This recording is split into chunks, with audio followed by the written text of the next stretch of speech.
Hey, Mike here. I just wanted to let you know that you can listen to Dark Poutine early and ad-free on Amazon Music, included with Prime.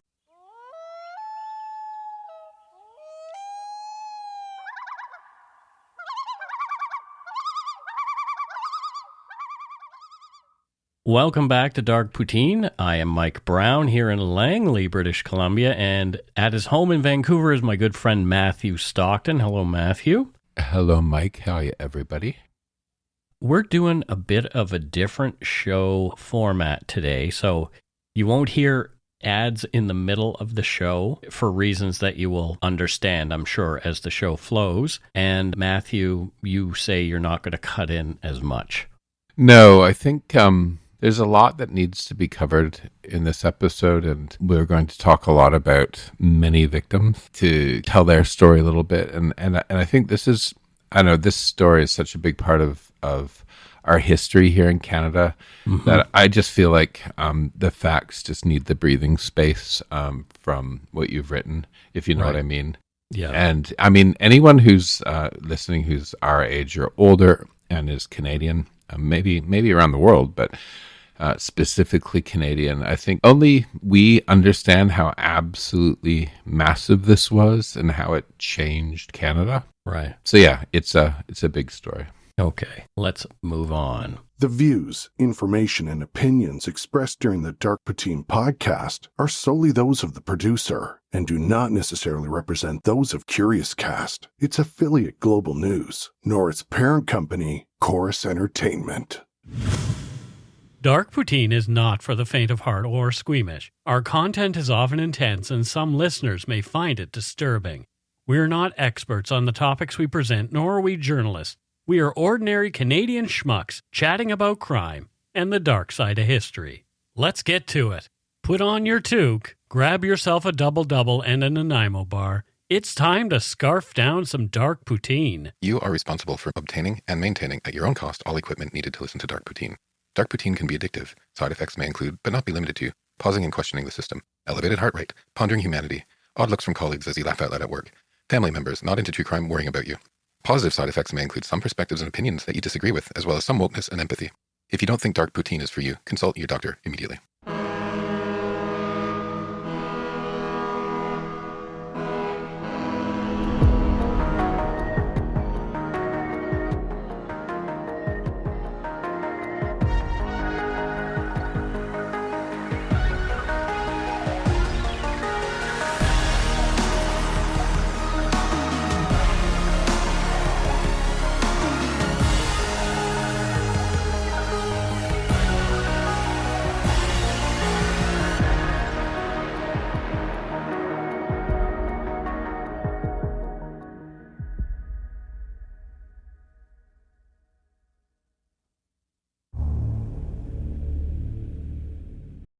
If you're looking for a smoking gun, I can absolutely guarantee you will not find it. In October 2001, a series of letters filled with a deadly powder called anthrax were dropped into the U.S. mail system. What started as an unprecedented case turned into an unsettling mystery. Who sent these deadly letters? And why? From Campside Media and Sony Music Entertainment, I'm Josh Dean, and this is Cover Up Season 4, The Anthrax Threat. Available now.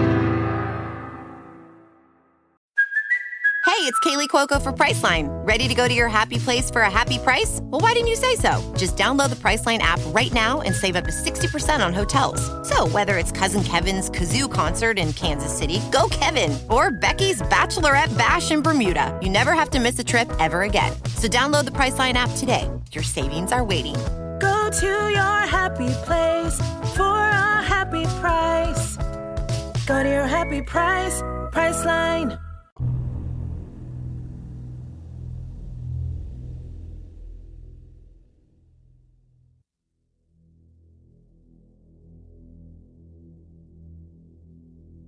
On December 6th, 1989, a tragic and profound event shook Canada and had a lasting impact.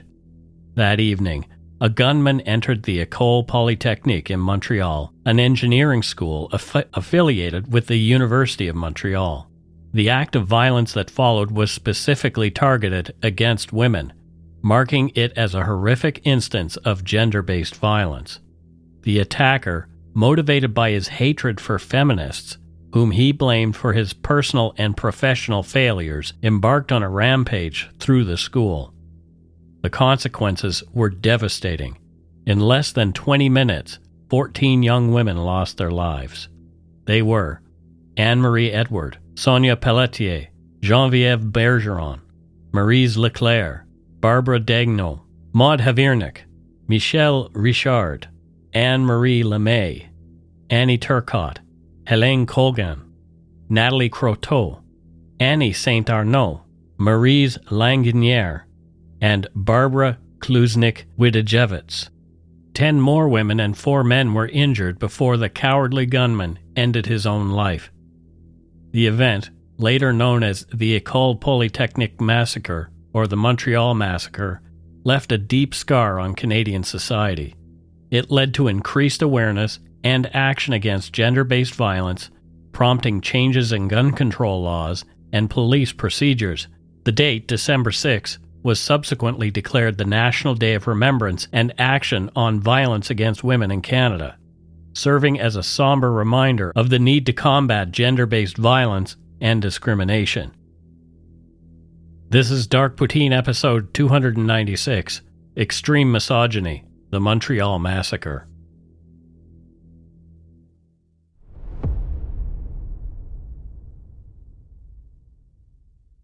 Since the outset of Dark Poutine, we've been planning an episode on the topic we're about to cover, and we want to ensure that we do it sensitively and with the utmost care, as we try to do all our episodes.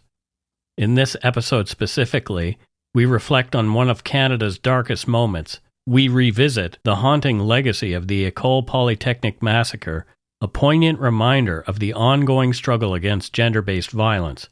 We will do our best to minimize focus on the offender and have chosen not to name him. On the fateful day of December 6, 1989, Canada was jolted by this tragedy that would forever alter its discourse on women's rights and safety.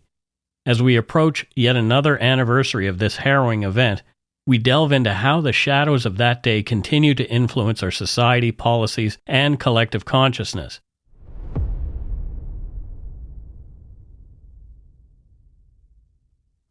In 1989, Canada experienced several significant events that shaped its political, social, and cultural landscape. On January 1st, the Canadian-American Free Trade Agreement came into effect, marking a new era in North American trade relations. This was followed by the resignation of Newfoundland Premier Brian Peckford on January 21st and a cabinet shuffle by Prime Minister Brian Mulroney on January 30th. Notably, on March 1st, the Canadian Space Agency was established, signifying Canada's commitment to space exploration and technology. In the realm of politics and social issues, Deborah Gray won a by-election on March 13th to become the first member of Parliament for the Reform Party, and the murder of LGBT activist Joe Rose in Montreal on March 19th highlighted ongoing social challenges. We are planning a future episode on Joe Rose. In sports, the Calgary Flames won the Stanley Cup Finals on May 25th, and the Sky Dome, now Rogers Centre, in Toronto, was opened on June 3rd. CBC News World, a cable television network, was launched on July 31st, enhancing the Canadian media landscape. The Quebec general election on September 25th resulted in a large Liberal majority, and on December 2nd, Audrey McLaughlin was elected the first female major party leader in Canadian history, heading the NDP. But what occurred at École Polytechnique on December 6 became the most memorable of all events in Canada in 1989.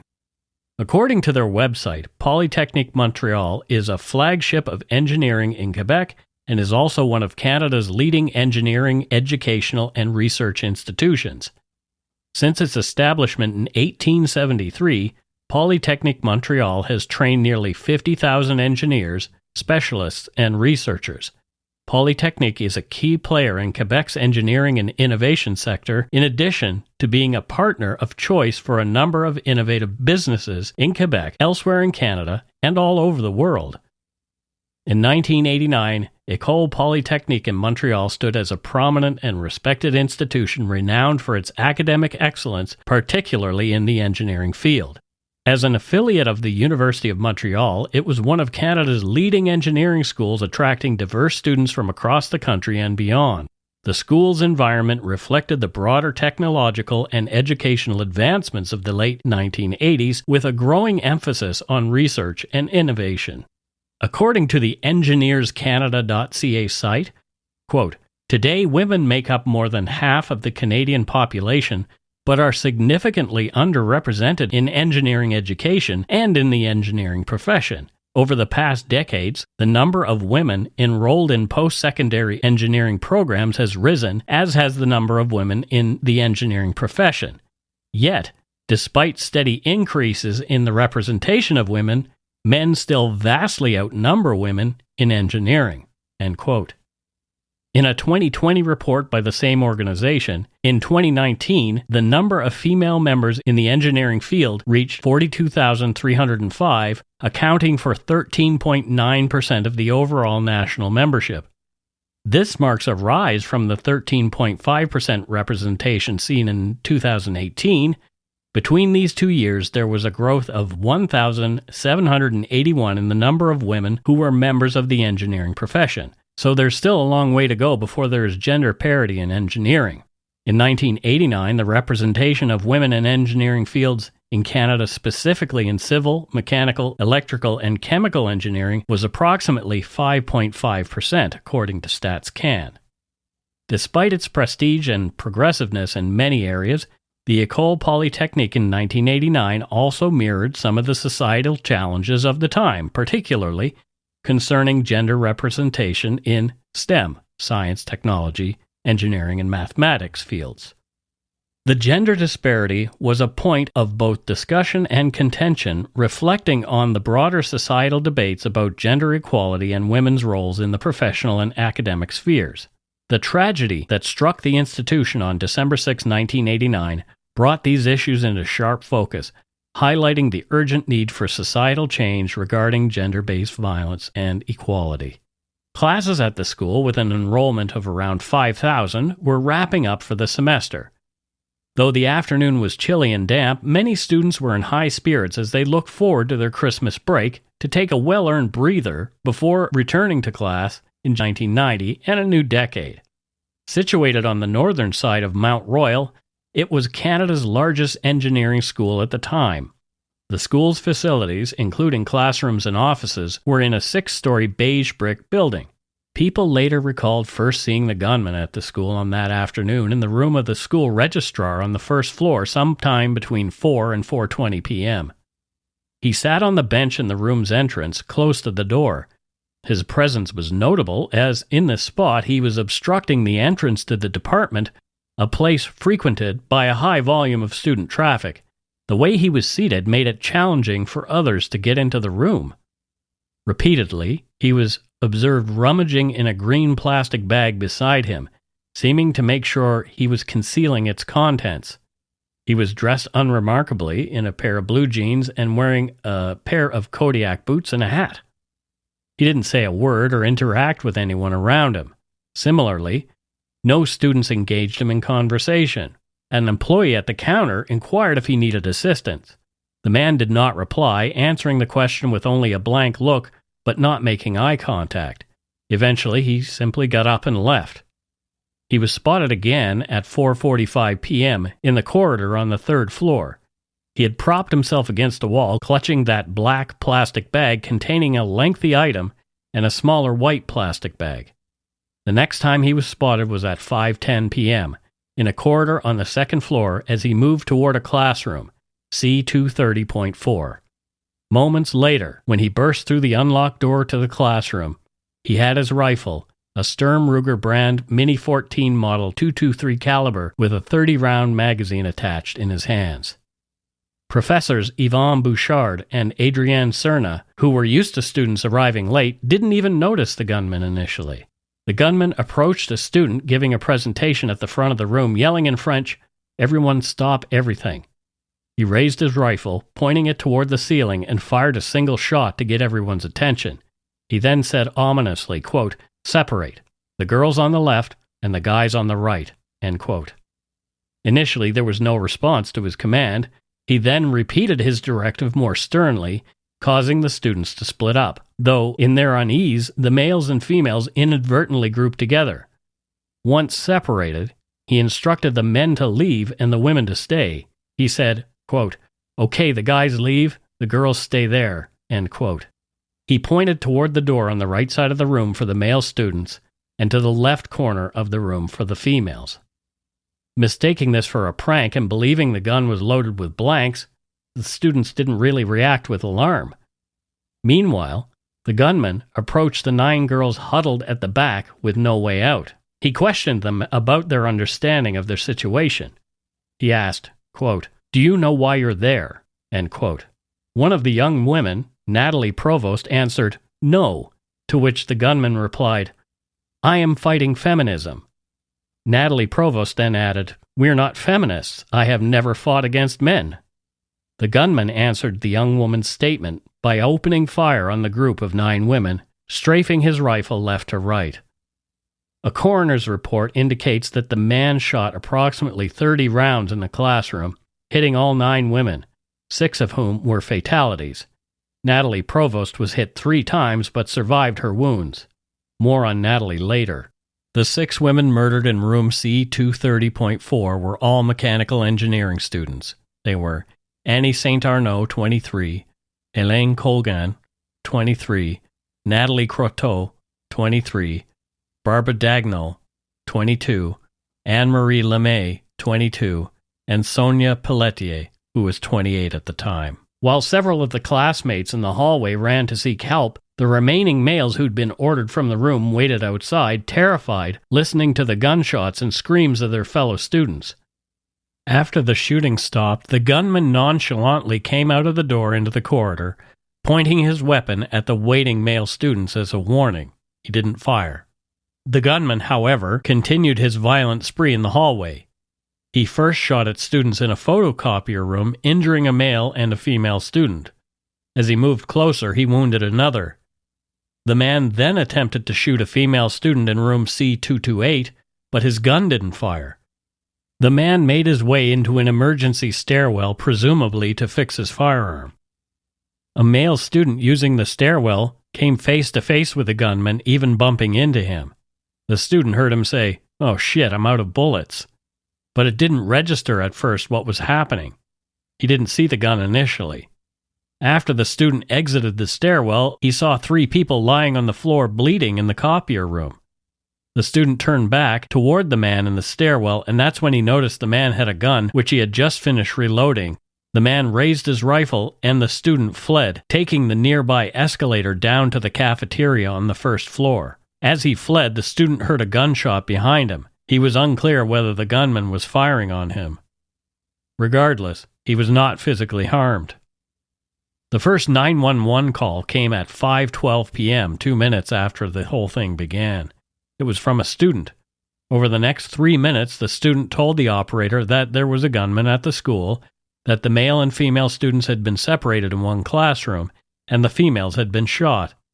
The operator was able to hear gunfire and moaning of wounded people as the student recounted the harrowing details. Several other calls came in from the school almost immediately after the first caller, mirroring what that caller had initially reported. Police were dispatched. The gunman strode past the 3 wounded people near the copier room and returned to room C228, his rifle now reloaded. He found the door was locked. Frustrated, the man fired 3 shots into the door and turned to walk away. As he made his way into the foyer, a female student coming off the escalator caught the gunman's eye, and he fired on her. Although he had wounded her, and she initially fell to the floor, she was able to get to her feet and fled up to the 5th floor, where she hid. Once in the foyer, the gunman found a person hiding behind the reception counter. The gunman again changed his rifle's magazine and fired on the terrified person crouching behind the counter. He missed. He moved forward, coming within 2.5 meters of the person, and fired again, missing for a second time. Rather than fire a third time, the gunman turned and walked away, presumably looking for another victim. When he was approximately 7 meters away from room B218, the financial services office, the gunman saw another woman who spotted him at the same time. The gunman ran toward the open door. Maryse Laganière, a 25-year-old clerk in École Polytechnique's finance department, moved to close the door and locked it before the gunman arrived. However, the gunman put his high-powered rifle against the window and shot through it, fatally wounding Maryse as she ran away from the door. It was somewhere between 5:15 and 5:20 p.m. when the gunman made his way down the escalator toward the school's cafeteria, as outside, first responders began arriving, including police and ambulances. They began setting up a security perimeter and considered their plan to deal with the ongoing situation. Precious time ticked by, and the first responders did not enter the school until 20 minutes after they'd first arrived. Matthew, do by you then, it remember was too late for the women in the learning gunman's about path. this story, and what were your thoughts as more details came out? I was in college at the time. It's not like one of those, where were you when Kennedy was shot or whatever. Like, I can't remember exactly where I was, but I remember I was in college, as were my friends, and, you know, we were all essentially the same age as these 14 women. As I was, yeah. We were all in school, and all of my female friends were in universities across the country. So this was very big for all of us. Back then, there was no social media. And so the details sort of came out evening newscasts by morning paper over a number of days. And as you learn more, it just got worse and worse and worse. And I think we have to remember as well that this was a decade before Columbine in the USA, right? So we didn't even have a language for this. So it at the time for us, it was unimaginably shocking in a way that sadly I think maybe it wouldn't be now, which is unfortunate. You know, like Canada changed that day, and it really is one of these pivotal events in our history. It was so serious until April 2020, when the Nova Scotia shooting happened. This one had the highest number of deaths in Canadian history. It was, and because of the fact that he separated the women to do it specifically, sort of even, you know, increased that sort of unimaginability of it all. Right. There wasn't even the term school shooting or thoughts and prayers. Like, all of this, like, this predates all of that, right? Right. The majority of the media at the time wasn't calling this what it really was. And it's something that I felt at the time. And that was a terrorist act against women's progression, against feminism. Right. There was some debate, but it was kind of fake debate. It was almost like society wanted just to chalk it up as, you know, quote, a crazed gunman, right, who happened to have killed women. Or the other perspective was, you know, he, quote, you know, had a problem with women, right? Well, if you'd had a problem with women, he could have gone to a nursing school or a primary teacher school. But no, he went to a school where women were studying engineering. And I think that was symbolically significant. It's like, it was like you saying, how dare you study to do a man's job? And it's one of these things, like, I don't know if I could have put it into words, but nobody really wanted to tackle what this was about and what it was. And that was a terrorist act. And I think in part because I had a handful of young women who were very close friends who were, unlike so many at the time, actually considered themselves feminists as well. So I got those perspectives from my female friends at the time. Yeah.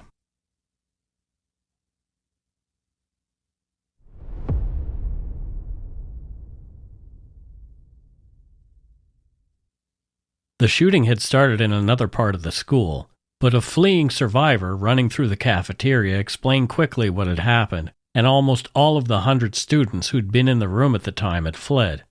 However, there were a few who arrived later. The gunman entered the cafeteria at 5:20 p.m. He shot one person, wounding them. Another couple, a male and female student hiding under one of the tables, were confronted by the man with the gun. He told them if they didn't want to get shot, they should leave right away, which they did. He let them go unharmed. It isn't clear why. Barbara Klucznik-Widajewicz, 31, a nursing student, was the next to die. The gunman shot her near the kitchen as she stood in line for food. He wounded another student with this volley, and the remaining students scattered. The killer then entered the Poly party room at the rear end of the cafeteria. Inside, he found Anne-Marie Edward, a 21-year-old chemical engineering student, and civil engineering student Geneviève Bergeron, also 21, hiding in an unlocked storage closet. He leveled his rifle at the two women and killed them both. Survivors of the ordeal later said it appeared the gunman was smiling coldly as he went about his grim business. The gunman left the cafeteria and returned to the escalator, taking it up to the 3rd floor. He fired at 3 people, 2 men and a woman, in the corridor before entering another classroom, B311. There, a class of 26 students and 2 professors continued class. They had no idea that anything was going on until the gunman entered the room at 5:25 p.m. Professor Jean-Paul Bellon's Mechanical and Thermal Characterization of Materials class was listening to end-of-term student presentations. 3 students were on the raised stage at the front of the room, including Maryse Leclair, a 23-year-old materials engineering student. The gunman screamed for the men to get out. Once again, nobody moved. They all just sat there. Again, some said they thought it was a prank, that the gun looked like a toy. The gunman shot and wounded Maryse to make his point. As she dropped to the ground, the room descended into pandemonium as people ducked for cover or scrambled to escape. The gunman quickly turned toward students who were trying to flee. Materials engineering students Michèle Richard, 21, and Maud Haviernick, 29, had been sitting in the front row when the shooting started in room B311. They tried to escape. Both fell dead as the gunman cut them down. The killer stalked through the room, ignoring the men and shooting the women. 3 more female students were wounded. Annie Turcotte, a 20-year-old materials engineering student, was killed. The gunman returned to the front of the room and reloaded his firearm once again. There, he took out his hunting knife with a 6-inch blade and stabbed Maryse Leclair 3 times as she lay moaning. She finally succumbed. The gunman set down his knife and 2 boxes of bullets, took off his coat and cap, and sat on the floor. His last words before shooting himself in the head and ending his life were, "Oh shit." At the end of the ordeal, the man had taken the lives of 14 women and wounded 10 more, and 3 men were also injured. Many more had psychological wounds that have haunted them ever since. The country mourned. Politicians responded with expressions of grief and calls for action. The Prime Minister of Canada at the time, Brian Mulroney, expressed his deep sorrow and emphasized the need to prevent such tragedies in the future. Provincial leaders, including Robert Bourassa, the Premier of Quebec, also voiced their condolences and support. There was a strong emphasis on reassessing gun laws and addressing issues of gender-based violence. Across the country, there was a wave of vigils, memorials, and tributes to honor the victims. The tragedy led to deeper discussions on gender equality and women's rights, prompting advocacy and changes in policy. Educational institutions, feminist groups, and the general public rallied to commemorate the victims and demand change. The female students who died that day were all hard-working women who had their promising lives cut short by the 25-year-old gunman. Rather than get into his backstory, let's remember them. Brief biographies of each appear in José Boileau's book Because They Were Women. We'll do our best to paraphrase each here. Annie St-Arneault. She was considering joining her brother, a missionary in Africa, for community projects, but had also been offered a job at the Alcan smelters in Saguenay. Inspired by her brother, she contemplated combining humanitarian work with science. Close friend Sonia Beauregard, who had known Annie since they were 4, remembered her as a uniquely curious and thoughtful individual. Annie stood out for her creative approach to projects since childhood, such as a unique presentation on the horizon and her meticulous approach to art projects. She was an artist and a poet who participated in symphonies and theater, showing a deep commitment to environmental issues. Science was Annie's passion. She was often ahead of her peers in understanding and was the only girl in her high school science club. Choosing mechanical engineering at Polytechnique was a natural fit for her, driven by a desire to interact with and improve the environment. Described as expressive, kind, and altruistic, Annie's idealism and belief in the goodness of people were central to her character. Nathalie Croteau, a standout from Brossard, a Montreal suburb, was known for her determination and academic excellence. In the 1980s, it was uncommon for girls to pursue engineering, but Nathalie was undeterred. She was sociable, enterprising, and involved in various activities like air cadets and school events. Nathalie's passion for science branded her as a nerd, a label she embraced without hesitation. At École Secondaire Antoine Brossard, she excelled in her studies and participated in Génie en Herbe, a competitive academic TV show. Nathalie's ambition led her to Polytechnique, where she was unfazed by being one of the few women in a male-dominated environment. She was passionate about learning and always ready to help others, valuing education as a means to understand and achieve. Nathalie was just one semester away from completing her mechanical engineering degree in December 1989. After years of hard work, she had planned a celebratory trip to Mexico with friends, including Hélène Colgan. However, the tragic events of December 6 changed everything, as both Nathalie and Hélène were victims of the massacre. Hélène Colgan was known for her dedication to her studies, a shift from her more social life in high school. At university, she became entirely focused on her goal of becoming an engineer to make a positive impact on the world. Remembered for her humor and intelligence, Hélène was a well-rounded individual who balanced academic excellence with a lively personality. Hélène's aspirations in engineering were clear, and she was on her way to completing her undergraduate studies with plans for a master's degree. She had already received job offers, including one in Toronto. Described by her mother as an implicit feminist, Hélène was looking forward to a post-semester break, planning her trip to Mexico with Nathalie Croteau. They were scheduled to fly out on December 29th. Barbara Daigneault was born in Great Britain on March 2, 1967, during her father Pierre-Alain Daigneault's studies at Birmingham University. After moving to Quebec as an infant, Barbara grew up influenced by her father's engineering background and her mother's advocacy for women's advancement. Barbara pursued science at Collège des Bois de Boulogne and later attended École Polytechnique, drawn to mechanical engineering. She worked with her father at ETS training systems in his lab while also exploring her passion for music. Having learned piano and violin in her early years, she switched to double bass in Montreal and took singing lessons. Living with her brother Jean-Christophe in Montreal, Barbara balanced her studies with a quieter personal life, dating an engineering student named Eric Alexis. At 22, she was on a promising mechanical engineering path and in love. Anne-Marie Edward was a first-year Polytechnique student and balanced her studies with a passion for outdoor sports and activities. Born in 1968, she grew up enjoying whitewater kayaking, survival camping, rock climbing, and horse riding. She was also an adept sailor, loving stormy weather and challenges.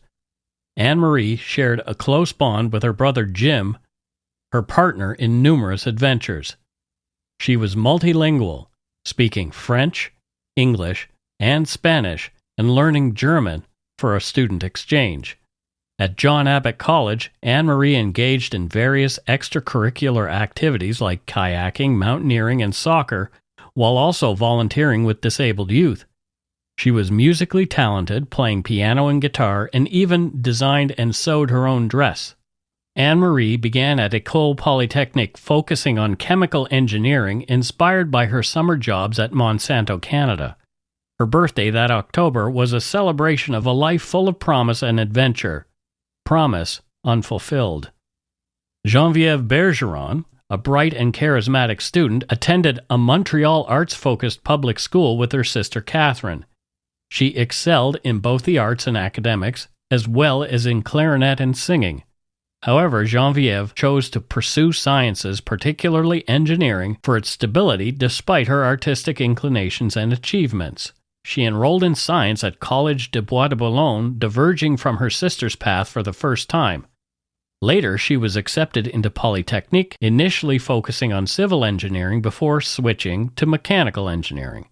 Her father, a talented architect, and her mother, Thérèse Daigneault, a prominent Montreal lawyer and politician, were incredibly proud of her.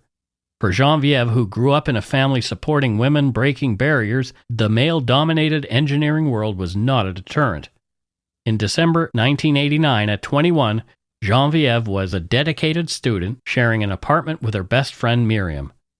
She remained cheerful and friendly, embodying her father's belief that the world was hers. Maud Haviernick, at 29, was older than most of her undergraduate peers at Polytechnique, having followed a non-traditional path. An artist at heart, particularly fond of sculpting, she first pursued interior design at a Montreal school, followed by environmental design at another. Maud and her future spouse, Serge Gagnon, created a space for her artistic endeavors in their Laval home. After realizing her diploma limited her career progression, Maud decided to pursue engineering at Polytechnique to gain decision-making power in her projects. This required taking some other science classes, a field she had not previously explored. With support from her family and her own determination, Maud juggled work and studies, often studying at her mother's house to ease stress. Maud chose materials engineering as her specialization and was in her third year during the fall semester of 1989. Despite the pressure of impending exams, she was prepared to present her project in her professor's class that day. Barbara Maria Klucznik-Widajewicz was a nursing student at the University of Montreal, having already earned a master's in engineering in Poland. Active in the Solidarność movement against Poland's communist regime, she and her husband Witold fled to Montreal in 1987. In Canada, Barbara Marie pursued nursing, excelling academically and receiving an excellence grant. The couple was politically engaged and enjoyed Montreal's student life, but couldn't return to Poland, missing significant family events. Barbara Maria, fluent in multiple languages, was adapting well to her new life. She and Witold often met at the École Polytechnique cafeteria due to their busy schedules. On December 6, 1989, the couple was in line at the cafeteria when the shooting began. Witold was swept away in the ensuing chaos, unaware of his wife's fate until later. Maryse Laganière worked as a secretary in the financial services department at École Polytechnique. She wasn't much older than the students. Born in 1964 in Grandin, she was the youngest of 13 children. After studying computer science, she joined Polytechnique and met her future husband, Jean-François Larrivée, Jeff, in 1986. Their romance blossomed, starting with a movie date and leading to them moving in together in 1987. It was a significant step in Quebec at the time. The couple married in August 1989 and enjoyed a honeymoon in Punta Cana.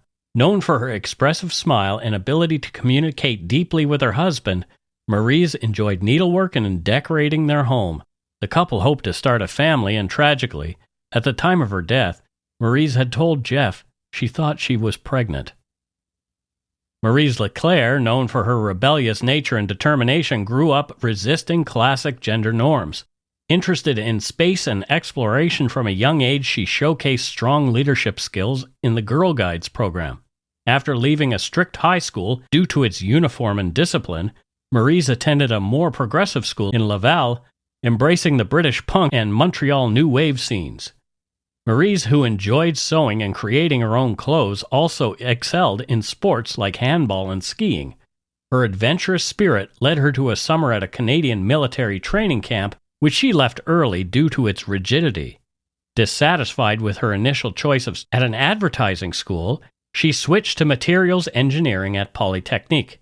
Maryse worked several jobs to support herself and had a significant relationship with Benoit, a fellow Polytechnique student.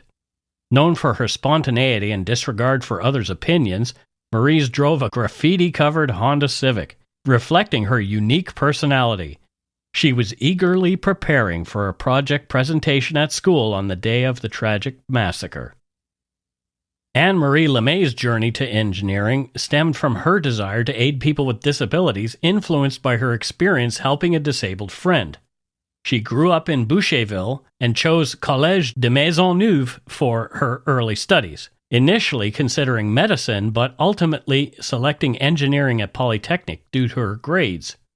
At Polytechnique, Maryse's sociable nature and preference for teamwork and collaboration were well suited to the field of mechanical engineering, her chosen specialty.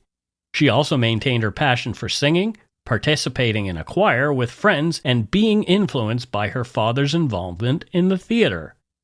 Anne-Marie displayed her pioneering spirit by working at a Speedy Muffler branch, being the first woman to do so. Her summer internship at Cascades Technologies affirmed her engineering path. She demonstrated leadership in organizing graduation photo sessions and was in a relationship with Laurent, a fellow engineering student who survived the attack. Sonia Pelletier hailed from the small village of Saint-Ulrich in Gaspésie, excelling in her studies from a young age and becoming a source of pride for her family and community. She was known for her exceptional intellect and energy, remembered fondly as a memorable and exceptional person.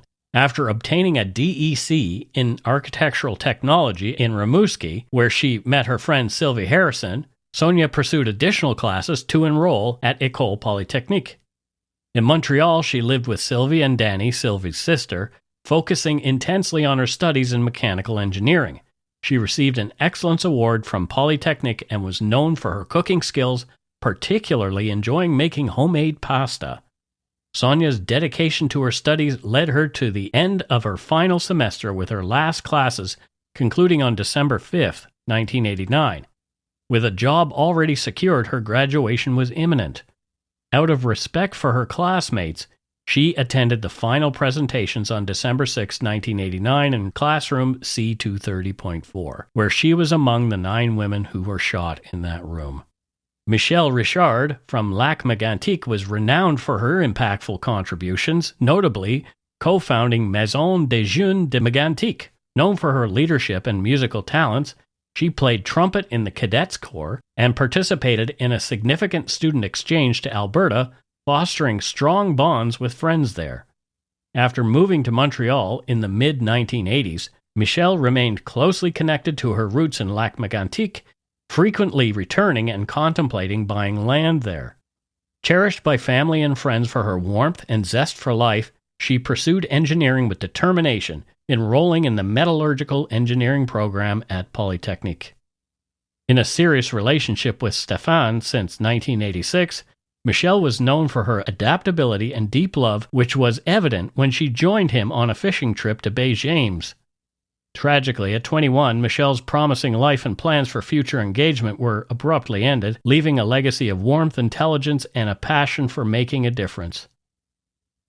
21-year-old Annie Turcotte, a materials engineering student at École Polytechnique, was known for her fun-loving and cheerful personality.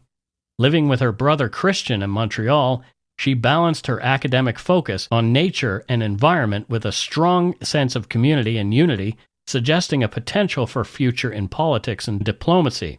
She excelled in academics and swimming in Granby and was also profoundly generous, teaching swimming to disabled youth and children at her family's motel. Annie's adventurous spirit shone through in activities like fixing her car's leaking gas tank and joining her brother Donald on a challenging bike trip through Gaspésie despite her lack of cycling experience. On the eve of December 6, after a physics studies session with Donald, she looked forward to continuing her demanding engineering studies, demonstrating her dedication and resilience.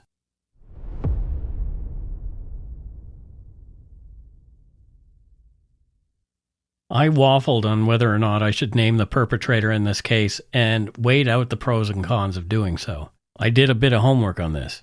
The pros of naming the perpetrator are historical accuracy. Including the name can be seen as a matter of factual reporting, maintaining the historical accuracy of the event. Contextual understanding. Knowing the perpetrator can provide listeners with a more comprehensive understanding of the incident, including the background and possible motives. We can talk about those without naming him. Educational value. In a broader educational context, such as discussions about gun violence or misogyny, mentioning the name can serve as a case study or point of reference. Again, you don't need to name him. So the cons of naming the perpetrator are notoriety and infamy, Naming the gunman can contribute to the notoriety they sought, potentially inspiring others who might see violence as a way to gain attention or infamy. Re-traumatization. For survivors, family members of the victims, and the community, hearing the name of that person can be re-traumatizing and painful. Diverting focus. This is a big one. Focusing on the perpetrator can shift attention away from the victims and broader issues the event raises, such as gender-based violence and gun control. Copycat crimes. We've seen this a lot. There is a concern that giving attention to the perpetrator could inspire similar actions by others seeking similar notoriety or to align themselves with the perpetrator's cause or actions. So, as I mentioned at the outset, I've chosen not to name this guy. The gunman was the son of a French-Canadian mother and an Algerian father. His father, who belittled women, was abusive and separated from the family when the perpetrator was just 7. After experiencing a tough childhood, the perpetrator later adopted his mother's surname, rejecting his father's legacy. He tried unsuccessfully to join the Canadian Army, being deemed antisocial. He was known for disliking feminists and women in male-dominated fields and initially pursued sciences before switching to electronics, which he eventually dropped out of. He applied twice to École Polytechnique but was missing necessary courses, completing one shortly before the massacre. He'd most likely have been labeled an incel today. He left a rambling suicide note justifying his actions, but reading it here again serves no good purpose. You can Google it if you're so inclined, along with his name. His mother later wrote a book about the tragedy, but that's currently out of print. So I have a note on this note. Okay. It wasn't released or published for a really long time. And some people, and I'm one of them, wonder that if it was made public immediately back then, could we as a nation have faced up to the fact that this wasn't just a random crazed gunman, right? But it was this terrorist act against women and feminism, which I believe it was. If you read the note, it's clear. It was a politically motivated crime against a specific gender. It was terrorism. Right. And I wonder, would we have been more successful in understanding the underlying reasons and prepared society for a little bit more for this whole incel movement that happens, Yeah. The tragedy of the École Polytechnique Massacre on December 6, 1989 led to significant changes in gun control laws in Canada, especially as the gunman had obtained his firearm legally. In response to this event, the Coalition for Gun Control was established, and their efforts were instrumental in the adoption of Bill C-68 in November 1995. This federal firearm control legislation introduced several significant measures, including mandatory registration of all firearms, licensing for firearm owners, the establishment of a national registry for all weapons, background checks and verification processes for firearm owners, and controls on ammunition sale. The victims of the École Polytechnique Massacre have been memorialized in several meaningful ways, both through physical memorials and annual events that serve as reminders of the tragedy and its impact. For example, there's the National Day of Remembrance and Action on Violence Against Women. In Canada, December 6 is marked as the National Day of Remembrance and Action on Violence Against Women. This day was established in 1991 by the Parliament of Canada to remember the victims of the massacre and to advocate for action against gender-based violence. As far as physical memorials go, there are many. In Montreal, a plaque bearing the names of the 14 victims was placed at the entrance of École Polytechnique. Additionally, a memorial called Place du 6 décembre 1989 was created in 1999. This site includes a work of art titled Nef pour 14 reines, Knave for 14 Queens, by Rose Marie Goulet. There's a plaque at Parliament Hill in Ottawa, and various universities and institutions across Canada have established scholarships, bursaries, and memorials in honor of the victims. Each year, vigils and commemorative events are held across Canada on December 6. These events include moments of silence, the reading of victims' names, and the lighting of candles. They are attended by students, faculty, politicians, and community members to honor the victims and raise awareness about violence against women. Initiated in 1991, the White Ribbon Campaign is a movement where men wear white ribbons as a pledge to never commit, condone, or remain silent about violence against women and girls. This campaign is particularly active around the anniversary of the massacre. Educational programs and initiatives have been established in schools and universities to promote awareness about gender-based violence and the importance of gender equality in STEM fields. Many of the survivors, like Nathalie Provost, went on to do great things. According to the site 30yearslater.ca, Nathalie has built a notable career in Quebec's public service after completing her bachelor's and master's degrees at Polytechnique Montreal. She has held key positions including executive director roles at the Ministry of Immigration and the Ministry of the Environment, where she was instrumental in various strategic projects and organizational transformations. Beyond her professional achievements, Provost is a prominent advocate for gun control in Canada and has been involved with the Coalition for Gun Control and other notable organizations.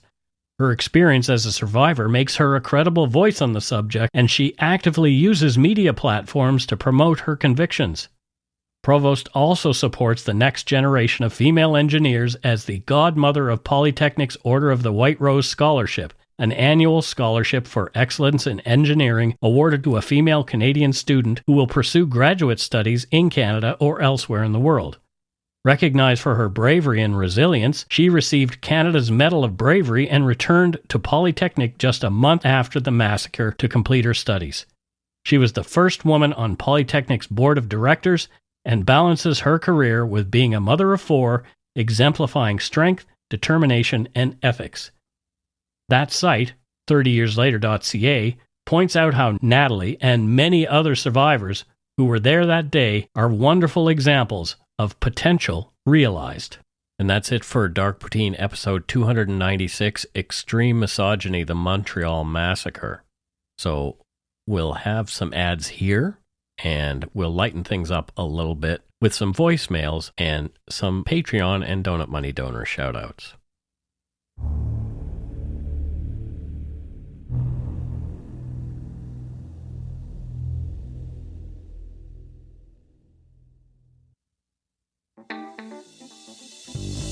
That's right, it's time for voicemails. You can leave us a message at 1-877-327-5786 or 1-877-DARK-PTN. We'd love to hear from you. Let's see who called us this week. Here is our first voicemail. Hey, I have been a Dark Poutine listener from the beginning. My name is Melissa. I am actually a registered nurse from Saskatoon. But a while back, you asked people to call in on momentous occasions. And this happens to be my very first trip to Vancouver as an adult. And I'm staying in Yaletown, so it seemed appropriate to phone. Anyway, keep up the good work. Love your show. And yeah, I'm not going to tell you to go take a shit in your hat, but I am going to tell you to take care of yourselves. Hey, see ya. Bye. Thank you. Oh, she's in my hood. Registered nurse. In my hood. Love me a registered nurse. You people are so overworked and underpaid. Holy smokes. I can't even fathom how they do what they do. I think you guys are a sucker for punishment. It must be something like that. They love people so much they want to do the job, and then they get there, and it's just they're hosed by the system. They're hosed. That's such a Canadian word. Yeah. They're hosed by the system, but no, important. So thank you, and welcome to my neighborhood. Yeah, maybe she ran into you and Steve at some point walking along. Maybe she'll see us. Maybe. Yeah. Hey, it's Helen Walker calling from good old Schwa in Ontario. I love your show, and it's really, really funny when you guys are doing Halloween special. I get all excited, and then you guys throw in a wrench that, this happens, scientific stuff, and I'm like, damn. Anyways, go shit in your hat. Have a great day. I love it. I love it when people call from work. They call from work, or maybe somebody was shooting at somebody behind her. I don't know. She just didn't seem to care. Thank you for your call. Yeah. Oh, well, that was funny. Yeah, we like doing the special episodes like the Halloween episodes and that kind of thing because it cleanses the palate after doing such, dark things that we sometimes do. It's a little amuse-bouche. Yes, exactly. Let's go on to our last voicemail. Voicemail number 3, I have it labeled here. Hi, Mike and Matthew from our proud Blue Noser. I just wanted to give you guys a shout. I have been getting caught up on the last few months' worth of episodes as I was kind of in a funk this fall. I just finished the Leo Major episode, and wow, what a remarkable Canadian. I have a soft spot for vets. My great-uncle was a World War II vet, and we had some great local vets in this area who have all unfortunately passed on. I just wanted to say how much I appreciate the show, and you guys have a certain way about just how you tell these stories. Your compassion and the care you take with each story is profound. I keep returning even when I take breaks from different social media and podcasts, but I always come back to you guys, and you're always the first one I tune into. It's also interesting because I also tend to be more center-aligned towards my views, but I just appreciate how you guys approach stuff, and you give people pause to think and be more open-minded on things. I have definitely changed my outlook on different positions because of you guys. And I just want to say, keep doing what you're doing. And just to add a little Nova Scotia flair, go take a dump in your Sou'wester. Have a nice day. Well, thank you very much. I love it. Thank like you. I've said many times before, I love it when my fellow Blue Nosers call up and give us a shout. Yeah, and I think it's interesting. I love it when people can say that, hey, they've learned something or they've changed a perspective. Mm-hmm. And we've had this conversation before. I think she suggested there she's more center sort of thing politically. Yep. I think it's because you and I are quite different in some perspectives, so I think it kind of balances. It does, bit. Yeah. It's kind of, it's good. I've heard enough podcasts where the hosts absolutely agree with each other all the time. And then there's the converse where I've listened to podcasts where the hosts actually yell at each other for a large amount of And I only call you a commie when we're not recording. Yes, exactly.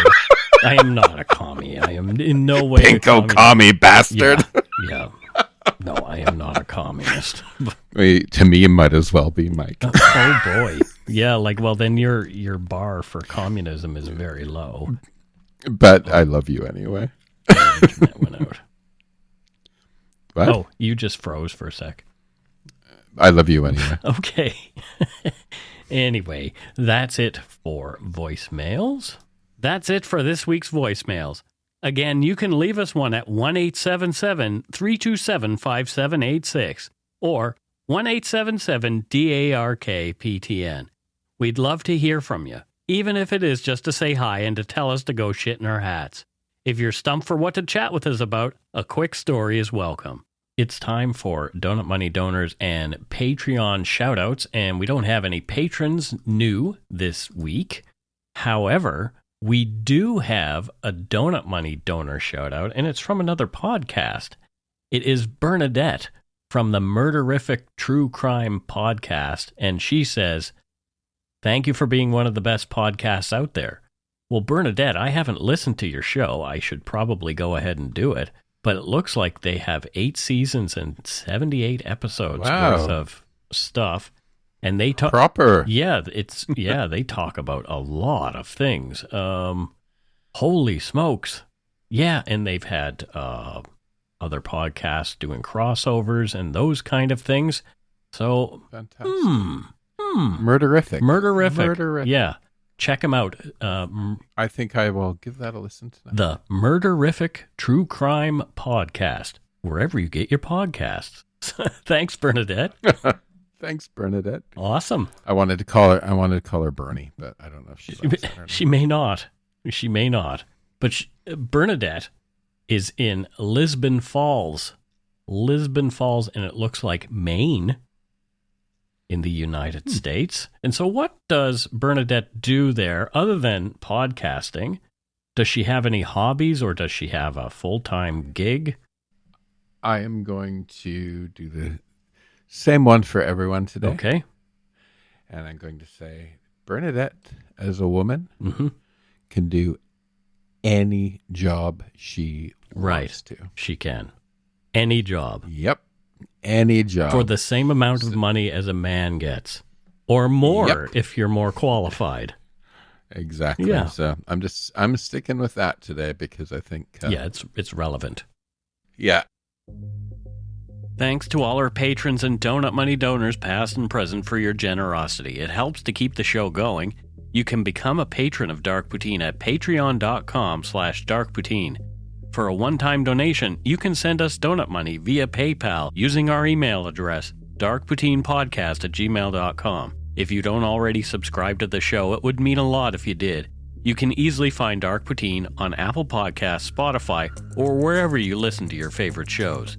If you haven't gotten yours yet, my book, Murder, Madness, and Mayhem, is available to order via a link on the Dark Poutine website. And speaking of darkpoutine.com, please check it out for show notes and other cool stuff. We'd appreciate it if you took the time to give Dark Poutine a like or a follow on Facebook and Instagram. Most importantly, thank you for listening, and tell your friends about us. Word of mouth is a powerful thing. And if you've made it this far into this show, we just want to say thank you, and don't forget to be a good egg, which we know you all are really, and not a bad apple. Bye, everybody. Bye.